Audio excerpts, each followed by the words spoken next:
നാളത്തെ mock drill ഒരുക്കം വിലയിരുത്തി കേന്ദ്രം. കേരളത്തിൽ തിരുവനന്തപുരത്തും എറണാകുളത്തും മോക്ക് ഡ്രിൽ.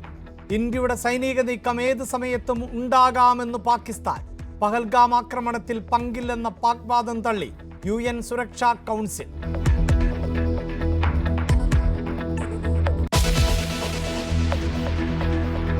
എ രാജയ്ക്കും CPIM-നും ആശ്വാസം. ദേവികുളം MLA ആയി രാജയ്ക്ക് തുടരാം. സംവരണ സീറ്റിൽ മത്സരിക്കാൻ യോഗ്യതയില്ലെന്ന ഹൈക്കോടതി വിധി തള്ളി സുപ്രീം കോടതി.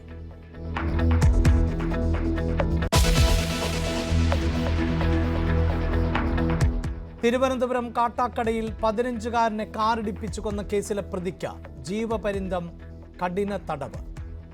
പ്രതി പ്രിയരഞ്ജൻ കുട്ടിയുടെ രക്ഷിതാക്കൾക്ക് 10 ലക്ഷം രൂപ നൽകണം. ആദിശേഖരനെ കൊലപ്പെടുത്തിയത്, ക്ഷേത്രമതിലിൽ മൂത്രമൊഴിച്ചത് ചോദ്യം ചെയ്തതിന്. നന്ദൻകോട് കൂട്ടക്കൊലക്കേസിൽ വിധി മറ്റന്നാൾ.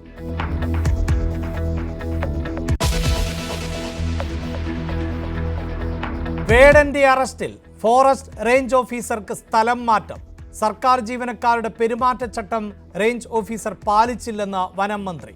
വിശദമായ അന്വേഷണം നടത്തി റിപ്പോർട്ട് സമർപ്പിക്കാൻ വനം മേധാവിക്ക് നിർദ്ദേശം.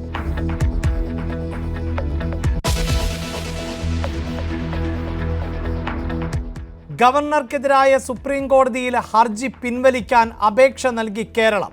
ഗവർണറുടെ പരിഗണനയിൽ ബില്ലുകൾ ഇല്ലെന്ന് വാദം. എതിർപ്പുമായി കേന്ദ്രം. കേരളത്തിന്റെ നീക്കം വിഷയം ഭരണഘടനാ ബെഞ്ചിൽ എത്തിക്കാനുള്ള കേന്ദ്ര ശ്രമത്തിനിടയിൽ